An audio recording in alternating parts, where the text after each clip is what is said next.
नमस्ते animals UP के प्यारे बच्चों, आपका स्वागत है एनिमल्स यूपी के आरंभ बैच में, जिसमें हम पढ़ रहे हैं कक्षा 8 की विज्ञान, यानी कि जो हमारा सेट का पार्ट है। और हम कक्षा 8 की विज्ञान समाप्त करते ही कक्षा 7 की विज्ञान पर जाएंगे। और हम जल्द ही जो हमारी SST यानी कि जो हमारी इतिहास, भूगोल और नागरिक शास्त्र की किताबें हैं, उन NCERT की, उन्हें भी कवर करने वाले हैं। और हमने यह भी डिसाइड किया है कि जो वीडियो थी तो पहले आपको फुल एक्सप्लेशन और फिर वन लाइनर्स और फिर MCQs मिल रहे थे। अब लेकिन क्योंकि कुछ लोग कमेंट आए थे कि आप फुल एक्सप्लेशन ना किया करिए, क्योंकि क्या ज़्यादा हो जाता है, हमें बस NMS के लिए ही पढ़ना है। इसलिए हमने क्या किया है, फुल एक्सप्लेशन वाला जो वीडियो होता था उसे हमने हटा दिया है। अगर आपको वीडियो नहीं प्रोवाइड होगा, अगर आपको PDF चाहिए हो तो कमेंट में ज़रूर बता दीजिएगा। चलिए शुरू करते हैं। आज का चैप्टर है जंतु में जनन, यानी कि रिप्रोडक्शन इन एनिमल्स। आज इस पर हम बात करेंगे कि जनन कितने प्रकार के होते हैं और ये होते भ्रूण कैसे बनता है, ये सब प्रक्रिया को समझेंगे।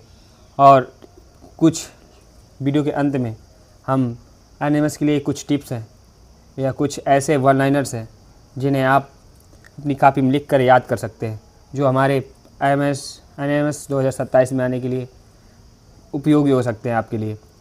चलिए शुरू करते हैं। बात करें जनन यानी कि रिप्रोडक्शन की, कि जनन क्या होता है। जनन वह प्रक्रिया है जिससे जीव अपने जैसी संतान क्या करती है, उत्पन्न करती है। जनन एक ऐसी प्रक्रिया है, याद रखिए कि जनन ऐसी प्रक्रिया है जिसमें क्या करती है, जो जीव है अपनी जैसी संतान उत्पन्न करते हैं। वैसे बात करें जनन क्या होते हैं, दो प्रकार के होते हैं, यानी लैंगिक जनन और लैंगिक जनन, अलैंगिक जनन और लैंगिक जनन, यानी सेक्सुअल एंड असेक्सुअल। अलैंगिक जनन की केवल एक जनन की आवश्यकता होती है, यानी आप कह सकते हैं क्या, जो अलैंगिक जनन होता है उसमें केवल एक पेरेंट है, यानी कि एक ही या तो नार हो सकता है या तो मादा हो सकती है, उसमें ही क्या हो जाता है, रिप्रोडक्शन यानी कि जनन हो जाता है।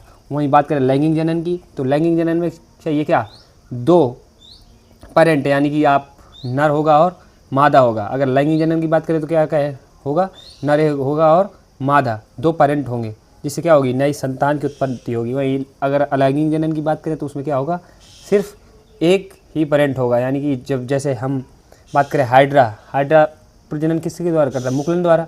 तो हाइड्रा क्या है, एक ही पेरेंट है और उसने कई सारे हाइड्रा का जन्म दे देते हैं। वैसे ये क्या है, अलैंगिक जनन और लैंगिक जनन, ये दो प्रकार क्या होते हैं, जनन होते हैं। और लैंगिक जनन में नर और मादा दोनों जनक आवश्यक होते हैं। हम बात ही की लैंगिक जनन में विविधता उत्पन्न होती है। जैसे आपने देखा होगा, जो लैंगिक जनन होते हैं, यानी कि जो मनुष्य है हमारे, उनमें क्या है, अलग अलग प्रकार की विविधता है।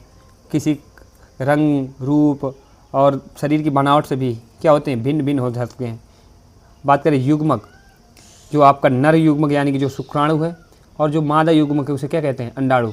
ये यानी कि जो मादा में पाया जाता है युग्मक है, यानी जो जर्मेट से, यानी कि जिससे संतान की उत्पत्ति होती है, वो क्या है। अगर मादा का पूछे तो क्या, अंडाणु यानी कि एग। और वहीं बात करें अगर नर की, तो शुक्राणु यानी कि स्पर्म।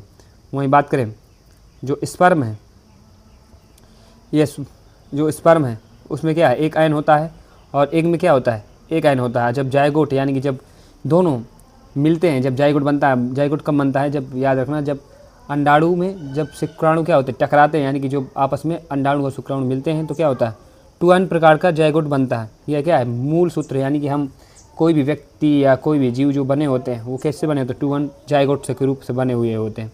वहीं बात करें अलैंगिक जनन की प्रकार की, तो हम लैंगिक जनन में तो कर चुके हैं कि क्या है, दो पेरेंट की आवश्यकता होती है और संतान की उत्पत्ति हो जाती है। वहीं बात करें अलैंगिक जनन की, तो अलैंगिक जनन में अलग अलग जीवों के जो हो सकते हैं, अलग अलग प्रकार हो सकते हैं, जैसे मुकुलन, द्विखंडन, ये क्या है, लैंगिक जनन के प्रकार है।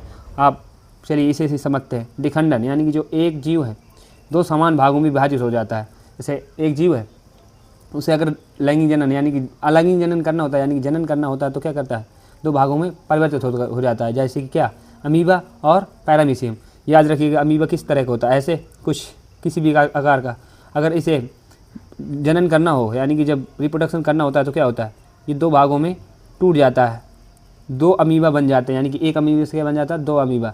अलैंगिक जनन इसलिए है क्योंकि क्या है, इसमें एक ही पेरेंट पाया जाता है, यानी कि एक की आवश्यकता होती है जनन करने के लिए। वहीं बात करें जो अमीबा में द्विखंडन अनुकूल परिस्थिति में होता है, यानी कि अमीबा में क्या हो जाता है, द्विखंडन जो अनुकूल परिस्थिति होती है तभी होता है क्या, द्विखंडन।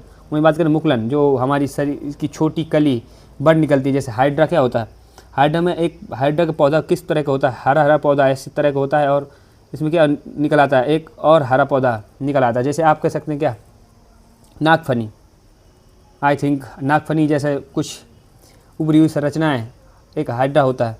उसी तरह जैसे ईस्ट जो आपका खमीर है, जिसका उपयोग ये क्या है, एक कवक है।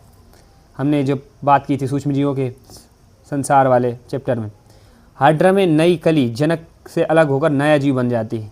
जैसे हमने बात की क्या होता है, जो हाइड्रा का पौधा होता है उसमें एक नया हाइड्रा उगता है, और वो क्या होता है, जो पुराना हाइड्रा उससे क्या हो जाता है, अलग हो जाता है, जिससे क्या हो जाता है, एक अलैंगिक जनन हो जाता है।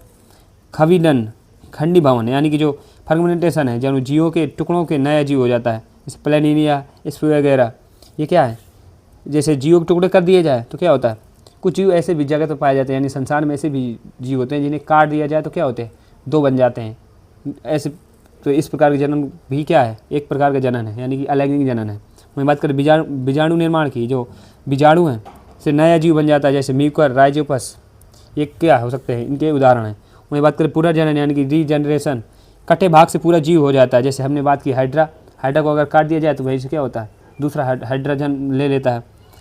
वहीं बात करें प्लेनेरिया, जो प्लेनेरिया है को काटने प्रत्येक भाग नया भाग प्लेनेरिया बन जाता है। जैसे कोई प्लेनेरिया है, अगर उसे काट दें तो प्रत्येक भाग क्या होता है, जहाँ से काटा गया है प्रत्येक भाग क्या हो जाता है, नया प्लेनेरिया बन जाता है। वहीं बात करें अनिषेचन, जो बिना निषेचन के अंडे से जीव होते हैं। जो मधुमक्खी की देखना, मधुमक्खी के जो नर होते हैं वो क्या होते हैं, बिना निषेचन अंडे से जीव बन जाते हैं। वहीं बात करें हाइड्रा में क्या होता है, मुकुलन और पुनर्जनन दोनों होते हैं। हमने बात की ना पुनर्जनन क्या होता है, जैसे हाइड्रा में क्या होता है, पुनर्जनन भी हो जाता है, यानी कि जब काट दे तो नया हाइड्रा भी उग जाता है। और बात करें जो मुकुलन होता है, मुकुलन द्वारा भी क्या हो जाता है, हाइड्रा में जनन हो जाता है, यानी कि दूसरा संतान की उत्पत्ति कर सकता है। ये रही अलैंगिक जनन के प्रकार की बात। अलैंगिक जनन होता क्या है, द्विखंडन, और बात करें खविंडन, बीजाणु निर्माण और पुनर्जनन, ये सब क्या है, अलैंगिक जनन के प्रकार हैं। अगर फुल एक्सप्रेशन की PDF हमारे टेलीग्राम और व्हाट्सएप चैनल पर अवेलेबल होगी तो जाकर ज्वाइन कर लीजिए, लिंक डिस्क्रिप्शन में है। चलिए बात करें जनन अंग, यानी कि जो रिप्रोडक्टिव ऑर्गन्स है वो होते क्या हैं। जैसे वृषण, जो हमारा टेस्टिस है, वो क्या होता है, नर जनन ग्रंथि है, जिससे क्या होते हैं, शुक्राणु बनते हैं। कहाँ होते हैं, बात करें कि शुक्राणु कहाँ उत्पन्न होते हैं, तो कहाँ उत्पन्न होते हैं, नर के टेस्टिस में। और जो शुक्राणु होता है वो क्या होता है, नर का एक जनन करने के लिए क्या होता है, आवश्यक पदार्थ होता है। वहीं बात करें वृषण से टेस्टोस्टेरोन हार्मोन्स भी निकलता है। हमने बात की थी कब, जब जंतुओं के हार्मोन्स पर बात कर रहे थे, यानी कि पिछले चैप्टर के थे, तो उसमें क्या किया था हमने, टेस्टोस्टेरोन, एस्ट्रोजन, इन सब हार्मोन की बात की हुई थी, इनका कार्य क्या है, इन सब पर बात किए हुए। अगर आपने वो लास्ट वीडियो नहीं देखा हुआ है, यानी कि जो पिछले वीडियो हैं, तो आप देख सकते हैं, लिंक डिस्क्रिप्शन में है, प्लेलिस्ट बनी हुई है NMS UP कंप्लीट प्रिपरेशन के रूप नाम से, तो आप जाकर देख सकते हैं। चैनल भी विजिट कर सकते हैं, और चैनल में हमारे कम्युनिटी पोस्ट में आपके PYQs मिल ही रहे हैं, और हमारे व्हाट्सएप चैनल पर भी हमने क्यूज टाइम, यानी कि जब शाम के 6 बजते हैं तो हम एक क्यूज का क्वेश्चन पोस्ट करते हैं, तो आप उन्हें ज़रूर जवाब दें। चलिए बात करें शुक्रवाहिनियाँ होती हैं, जो यानी कि जो वृषण में शुक्रवाहिनियाँ होती हैं वो क्या करती हैं, शुक्राणु क्या करती हैं, बाहर ले जाती हैं। वहीं बात करें अंडाशय, जो मादा में पाया जाता है, वहाँ क्या होता है, मादा जनन ग्रंथि अंडाशय, जो अंडा का क्या होता है, उत्पन्न होता है। अगर बात करें वृषण में तो क्या होता है, शुक्राणु निर्माण होता है। वहीं बात करें अंडाणु, जो अंडाशय होता है, उसमें क्या होता है, अंडा का निर्माण होता है। अंडाशय में एस्ट्रोजन हार्मोन बनता है, याद रखना। अगर पूछे अंडे में क्या बनता है, एस्ट्रोजन। अंडाशय जो होता है, ओवरी होती है, मादा में पाई जाने वाली जो अंग है ओवरी, उसमें क्या होता है, एस्ट्रोजन हार्मोन्स बनता है। वहीं अगर बात करें नर के जनन वृषण में क्या बनता है, टेस्टोस्टेरोन, यानी कि नर में पाया जाने वाला हार्मोन की बात करें तो क्या होता है, टेस्टोस्टेरोन, और मादा में पाए जाने वाले हार्मोन की बात करें तो क्या होता है, एस्ट्रोजन। वहीं बात करें अंडवाहिनियाँ, अंडाणु को अंडाशय से गर्भाशय तक ले जाती हैं। और बात करें गर्भाशय जो होता है, गर्भाशय क्या होता है, भ्रूण यानी एम्ब्रियो का विकास यहाँ होता है। आपने सुना गर्भाशय कुछ इस प्रकार का संरचना होती है मादा के पेट के अंदर, वहाँ क्या होता है भ्रूण यानी कि आप बच्चे का निर्माण होता है।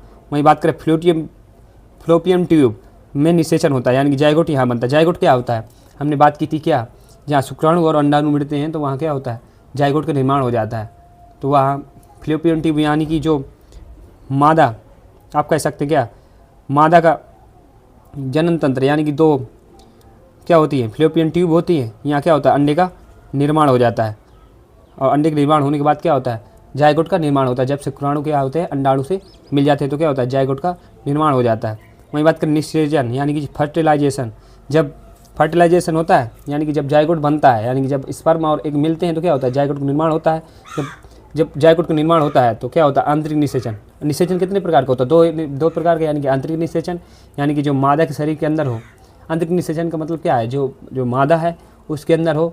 और ये क्या है, जैसे आप कह सकते हैं मनुष्य, पक्षी, जीव जंतु, जो मतलब जानवर है हमारे, गाय भैंस, ये क्या करते हैं आंतरिक निषेचन यानी कि जो मादा के शरीर में क्या होते हैं बच्चे का पलता है। वहीं बात करें बाह्य निषेचन यानी जो एक्सटर्नल फर्टिलाइजेशन होता है। जैसे बात करें जो मादा के शरीर के बाहर होता है, मछली मेढक, आप सोच रहे होंगे कि ये कैसे होता है। जैसे मान लो नर मेढक है, उसने अपना स्पर्म पानी में छोड़ दिया और जो मादा मेढक उसने भी अपना अंडा क्या हुआ पानी में छोड़ दिया।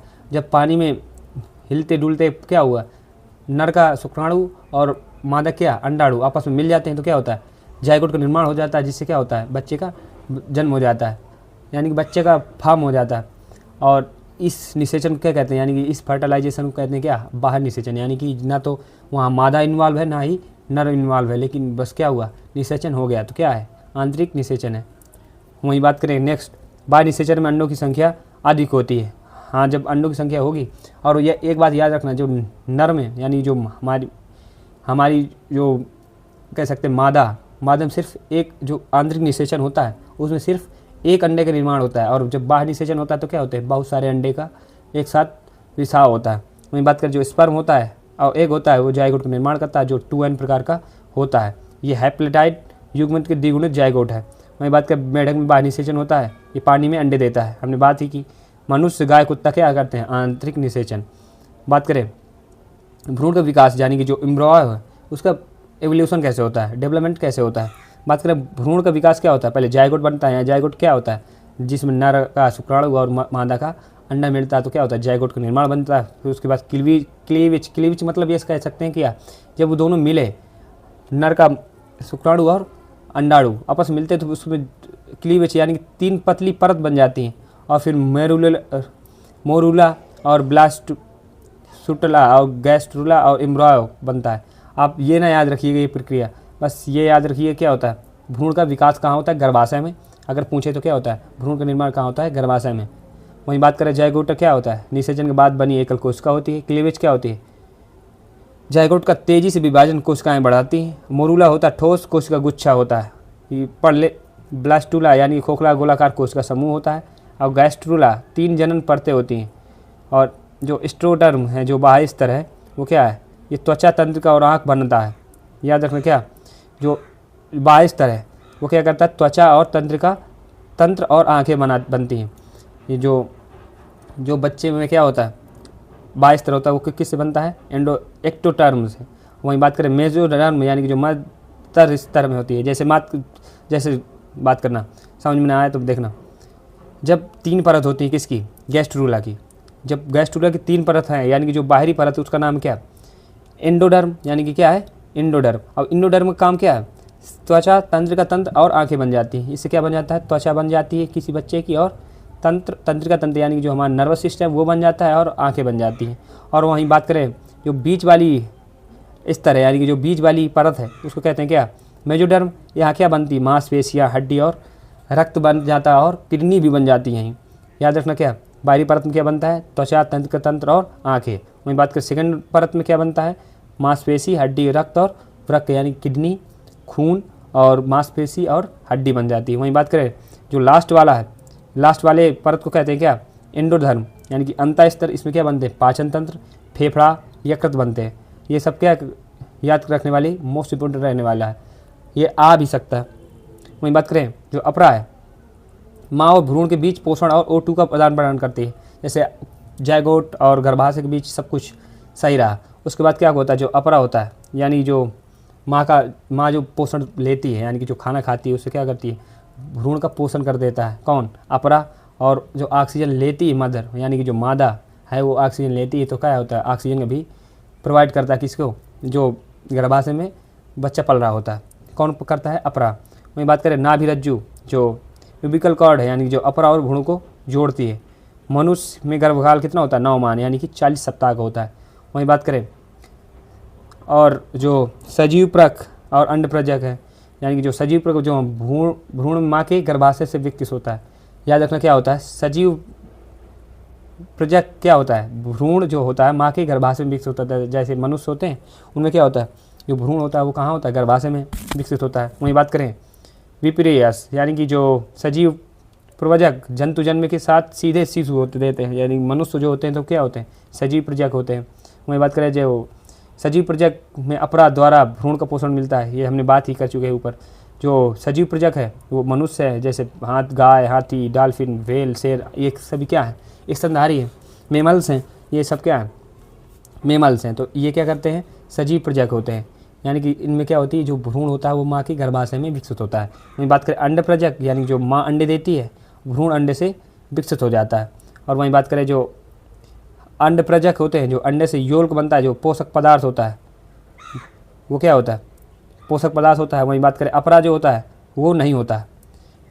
याद रखना जो अंडज होते हैं यानी जो अंड प्रजक होते हैं, जो अंडा निर्माण करते हैं, उसमें क्या होता है, अपरा नहीं होता, क्योंकि अपरा हमारे क्या होता है, मादा की गर्भाशय में क्या करता है, पोषण प्रदान करता है और ऑक्सीजन भी प्रदान करता है, किसे, जो भ्रूण जो बना हुआ होता है। वहीं बात करें क्या, इसके उदाहरण की बात करें, पक्षी, मछली, मेढक, सांप और मगरमच्छ हो सकते हैं। वहीं बात करें जो याद रखना क्या, जो प्लेट अंडे देने वाली स्तनधारी यानी कि जो मोनोट्रीम है, और कुछ जीव अंडे देते हैं पर शरीर के अंदर, जैसे शार्क कुछ और सांप क्या कहते हैं, जो शरीर के अंदर, अपने ही शरीर के अंदर क्या करते थे, अंडे दे देते हैं और उन्हें बाहर निकाल देते हैं। वहीं बात करें ये ज़्यादा आपके एनिमल्स के लिए ज़्यादा इंपॉर्टेंट नहीं है, वहीं बात करें छोड़ देते हैं इन्हें, आप PDF के रूप में मिल जाएगा तो पढ़ भी सकते हैं आप। बात करें नेक्स्ट, यानी कि जो मोस्ट इम्पोर्टेंट रहने वाला है, यानी कि जो अमीबा होता है वो क्या करता है, द्विखंडन। ये क्या, किस प्रकार का जनन है, अलैंगिक जनन। वहीं बात करें हाइड्रोजन क्या करता है, मुकुलन भी कर देता है और पुनर्जनन कर देता है। पुनर्जनन का मतलब क्या है, अगर काट दिया जाए तो वैसे क्या होता है, नए हाइड्रा का निर्माण हो जाता है, क्या है, पुनर्जनन। और मुकुलन की बात करें तो क्या है, मुकुलन एक प्रकार के, जैसे हाइड्रा में एक दूसरा हाइड्रा निकला है और वो अलग हो जाता है, वो मुकुलन हो जाता है। ये किस प्रकार का जनन है, अलैंगिक जनन। लैंगिक जनन में क्या होता है, नर और मादा दोनों की आवश्यकता होती है, लेकिन अलैंगिक जनन में ऐसा नहीं है, बिल्कुल एक ही पेरेंट होता है। वहीं बात करें जो प्लेनेरिया है वो खंडी भवन और पुनर्जनन दोनों अलैंगिक जनन करता है। बटरफ्लाई की बात करें जो पूर्ण कायापलट है, यानी जो अंडा है, फिर लार्वा बनता है, प्यूपा बनता है, फिर वयस्क होता है। वहीं बात करें मेढक क्या है,